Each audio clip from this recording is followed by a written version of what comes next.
bien entendu, la guerre en Ukraine nous rappelle brutalement à la fois le caractère vital de la défense aérienne, mais aussi ses dilemmes.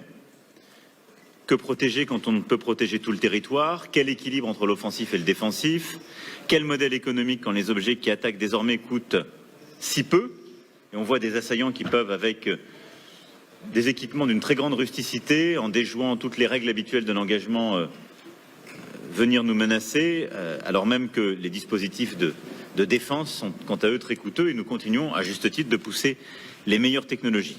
Et demain, quel rôle dans les garanties de sécurité pour l'Ukraine, voire dans les équilibres stratégiques en Europe?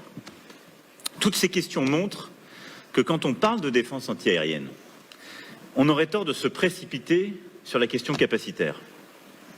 La question est d'abord stratégique. Elle consiste à savoir quel est l'état des menaces, quelle est la réalité de ce qu'on peut défendre et quelle est la stratégie qu'on veut poursuivre. Et ensuite, qu'est-ce que nous sommes en capacité, nous, Européens, de produire et qu'est-ce que nous devons ensuite acheter? Parce que si on a une approche uniquement et d'abord par le capacitaire, on achète tout de suite massivement ce qui est en rayon, même si c'est inutile, et c'est généralement acheté massivement non européen. C'est pourquoi cette réflexion collective, sans tabou, je viens de le montrer, est à mes yeux nécessaire en format européen large, comme ce soir, qui inclut aussi des représentants de l'Union européenne et de l'OTAN. Alors, je ne veux pas ici refaire les débats de ce jour, mais juste très brièvement partager avec vous quelques convictions. La première, j'y ai fait allusion, c'est en quelque sorte de bien qualifier l'équation de la vulnérabilité. Sur un vaste territoire comme celui de l'Europe, il serait totalement illusoire, voire dangereux, de croire qu'on puisse établir des sortes de bulles impénétrables, derrière lesquelles on pourrait se croire en sécurité. L'analogie tacite avec le Iron Dome israélien n'est pas vraiment opérante parce qu'on parle d'un territoire qui est 200 fois plus grand, avec, si on voulait une protection complète et étanche, quelque chose qui serait techniquement infaisable, économiquement insoutenable et stratégiquement contestable. Nous devons donc faire des choix, et nos choix ont une part d'interdépendance. Et on doit décider ensemble ce que sont les cœurs, nos intérêts vitaux à protéger, nos intérêts les plus stratégiques, et sur quoi faire l'investissement, je dirais, le plus complet possible en Européens et en alliés. Seconde réflexion, c'est l'équation de la menace. La guerre en Ukraine façonne notre perception immédiate, c'est totalement légitime, mais je pense qu'on doit au moins éviter 2 erreurs à cet égard. La première, c'est qu'à chaque menace correspond une réponse technique spécifique. Je crois que ce serait faux, et vous le savez aussi bien, si ce n'est mieux que moi. Notre défense, elle est globale, la défense aérienne l'est aussi. Et donc une protection efficace, ce n'est pas une catégorie de protection, ce n'est pas un modèle industriel, même si on a besoin d'un ensemble. Non, c'est qu'il s'agisse de la menace représentée par les drones, les missiles balistiques ou le détournement d'avions commerciaux à des fins terroristes, on le voit bien. La réponse à cela, c'est un ensemble qui ne se limite même pas à la seule défense solaire. C'est un ensemble technologique, c'est une réponse cohérente, elle aussi, qui est stratégique, qui dépend de scénarios, d'où se décline un ensemble capacitaire. La deuxième erreur serait de penser que nous sommes tous exposés de la même manière que l'Ukraine. C'est faux. Et je pense que ça peut nous conduire à faire 2 erreurs. D'abord, à surréagir. Cette guerre a quelque chose, il faut bien le dire aussi, de daté en quelque sorte. Elle arrive, c'est un énorme choc géographique, stratégique, mais elle ne doit pas nous faire oublier les nouvelles menaces et l'intensité qu'auront des menaces très crédibles et qui peuvent faire très mal, utilisant et alliant d'ailleurs le cyber et le spatial et d'autres. Et donc ne perdons pas de vue, n'ayons pas une myopie uniquement à la lumière de ce que nous vivons en Ukraine, mais surtout, ne nous mettons pas à oublier ce qu'est l'Alliance. Et là aussi, nous ne sommes pas tous exposés comme l'Ukraine parce que nous sommes membres de l'Alliance contrairement à l'Ukraine. Et donc nous avons déjà une protection qui a son caractère dissuasif. Et je le rappelle, l'Alliance est qui plus est nucléaire. Et la France y contribue grandement. Et donc frapper le territoire de l'Alliance aurait des conséquences considérables pour l'agresseur. J'ai eu moi-même des mots très clairs dans le cadre de notre doctrine sur ce sujet. Et donc, vous le voyez bien, ça doit être articulé avec l'équation de la menace. Mon troisième point, c'est l'équation stratégique pour l'Europe. L'agression russe en Ukraine exige de penser aux paramètres d'une paix durable au-delà de cette guerre. Si nous décidons que nous allons remettre en cause l'équilibre trouvé au sommet de Chicago sur la défense anti-missiles balistiques, si nous décidons que nous allons développer des capacités qui peuvent impacter l'équilibre de la dissuasion nucléaire de membres de l'OTAN, ce doit être dans un cadre collectif, délibéré, et dont nous avons pensé les implications, le potentiel de déstabilisation ou peut-être de négociation à terme. Par exemple, concernant les capacités de frappe de précision dans la profondeur, je l'ai déjà dit, mais il me semble très pertinent de lancer dès à présent une discussion en européen sur nos besoins, sur nos capacités à y répondre, parce que ça s'inscrit totalement dans ce cadre. La quatrième, c'est l'équation industrielle. Je sais que vous en avez parlé. Les discussions de ce jour ont amplement montré qu'il y avait de nombreuses solutions européennes sur tous les segments clés, capteurs de détection, systèmes de commandement et de conduite, et bien sûr les effecteurs, comme les missiles, les avions de combat ou les systèmes solaires. Et je veux saluer tous les industriels italiens, britanniques, allemands, français et d'autres pays européens qui nous ont rejoints aujourd'hui. Et je salue aussi les efforts inlassables de la Commission européenne pour stimuler la BITD européenne, cher Thierry, comme les travaux de l'OTAN sur l'interopérabilité, cher ami, et merci encore pour cela. Mais l'équation industrielle est aussi une équation de souveraineté. Et ce que montre l'Ukraine, c'est que nous ne pouvons donner avec certitude à Kiev ce que nous avons et que ce que nous produisons. Et ce qui nous vient de tiers non européens est moins maniable, d'évidence. Sujet au calendrier, au fil d'attente, aux priorités, parfois aux autorisations des pays tiers.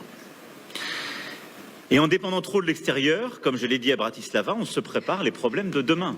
Et vous le voyez bien en ayant cité l'interopérabilité, je le dis très clairement, cette volonté de développer plus fortement une BITD européenne ne contrevient pas à l'interopérabilité. Elle dit juste deux choses. Quand on a une tension au même moment, nos amis américains peuvent avoir d'autres priorités. Et ils livrent leurs capacités au rythme de ce que sont leurs besoins et leurs autres priorités. En bénéficiant de l'interopérabilité de l'OTAN, nous devons avoir une BITD européenne qui nous permettra d'avoir davantage de stocks, une production adaptée à nos rythmes, qui nous permettra d'ailleurs de redonner du muscle à nos armées, parce qu'on a bien vu que sur certaines de nos capacités, on avait déjà beaucoup livré, mais qui nous permet de choisir les alliés, les partenaires, les pays tiers avec lesquels nous voulons travailler, auxquels nous voulons livrer, de choisir le rythme, de choisir les cadences, de bâtir une production.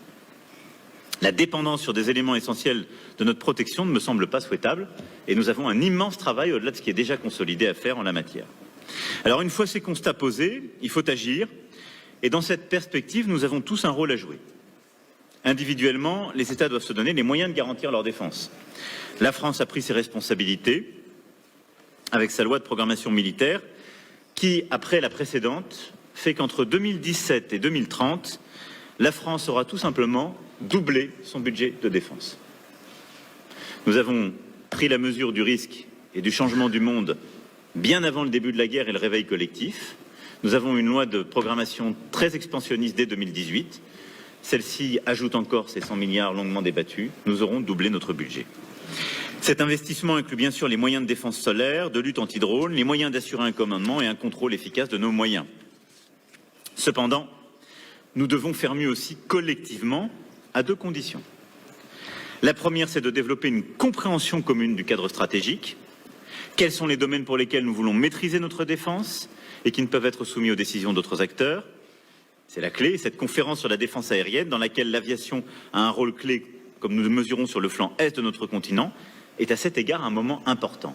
Et donc oui, le cap maintenant, c'est nous en Européens de définir le cadre stratégique des coopérations capacitaires et industrielles ou opérationnelles que nous voulons renforcer dans les prochains mois et les prochaines années. Et la seconde, c'est de faire toute leur place aux options industrielles européennes.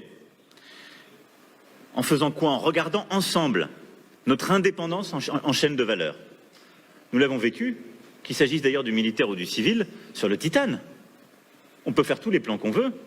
Si nous continuons de dépendre sur des parts de notre chaîne de valeur de ce qui était quasiment à 100% russe, et avec pour seule capacité de changement nos partenaires canadiens et américains qui eux-mêmes sont en train de monter leur production, on n'a pas la réponse.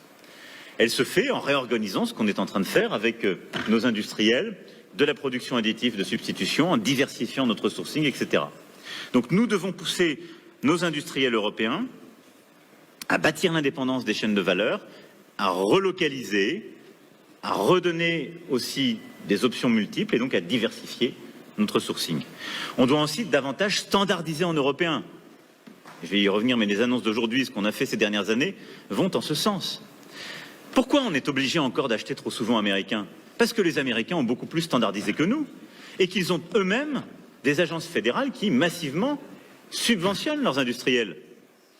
Alors, on peut décider d'utiliser l'argent de nos contribuables à monter des budgets de la défense pour mieux acheter ce que les Américains continueront de produire.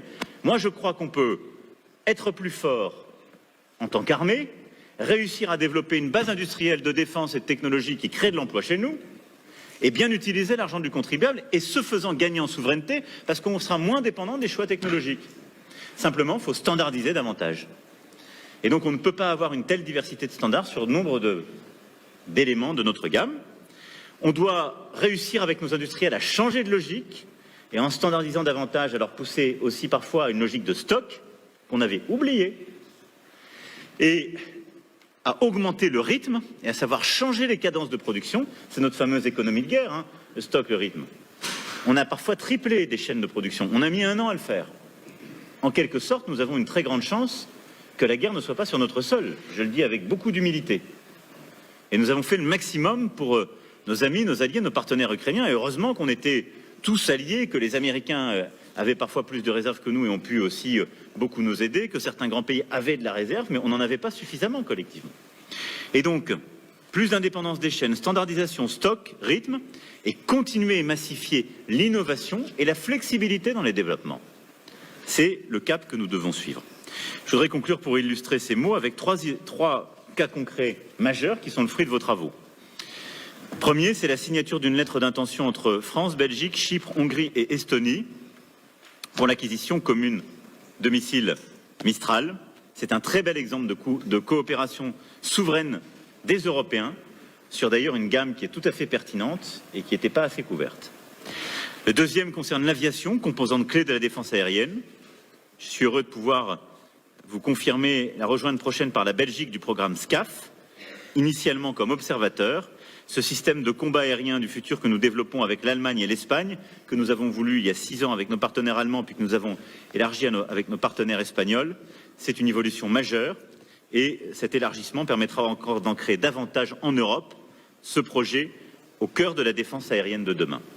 Enfin, et pour revenir à la réalité plus immédiate et impitoyable de la guerre en Ukraine, je suis heureux de pouvoir vous annoncer avec ma collègue italienne Giorgia Meloni que le SAMPT franco-italien est désormais déployé et opérationnel en Ukraine, où il protège des installations clés et des vies.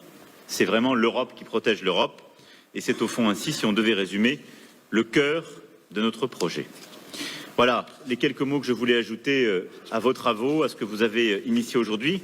Je pense qu'il nous faut, à marche forcée, continuer d'avancer pour créer davantage de projets communs sur la base de cette plus grande intimité stratégique. Mais il faut que celle-ci soit adaptée à l'évolution des menaces, réaliste quant à ce que nous pouvons faire et prenne en compte la totalité de nos capacités qui sont, je dirais, déjà mises ensemble.